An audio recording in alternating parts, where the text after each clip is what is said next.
My daughter, at the age of 2, she was diagnosed with a brain tumour. The way we found out was, it's kind of a blessing really, because she fell over in a shower and we actually thought she had a blood clot or something like that, or concussion, and that's when they found out that she actually had a brain tumour inside.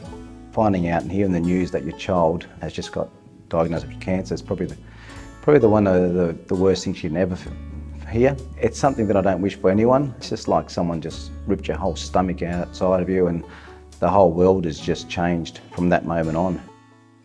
When we found out about it, I didn't want to know about it. I just didn't want to speak about it. I had friends trying to provide the support. I didn't talk to them about it. I blanked it out, really, and that was really hard to do. My wife's a registered nurse at the Children's Hospital. Without her, I don't know what we would have done, to be honest. She was the rock behind everything. She was very, extremely strong, even though I think I let her down in a way. It felt like I let her down a lot because I just didn't provide that. You know, I'm the man of the house and I should be able to support my family, but I just couldn't deal with it at all.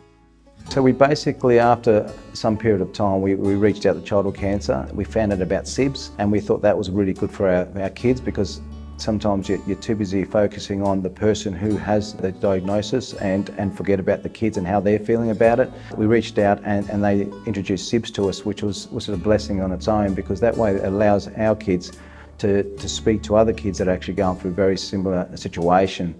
The other things that we do is we started speaking with other families that actually going through the same situation. That helped us how to cope. We started opening up a lot more then, being able to speak to families going through the same pain at the time. And then one thing that our families still up to today look forward to is their Christmas party, which is, it's an amazing event where you see so many children running around who are still going through treatment, and they're just big smiles on their faces, which is amazing. If the Childhood Cancer Association didn't exist, it's bad enough the families going through the pain they are now, to add that extra pain by not having counsellors, not being able to go to accommodation from a country area, and to be able to speak to people just like we did with SIBS.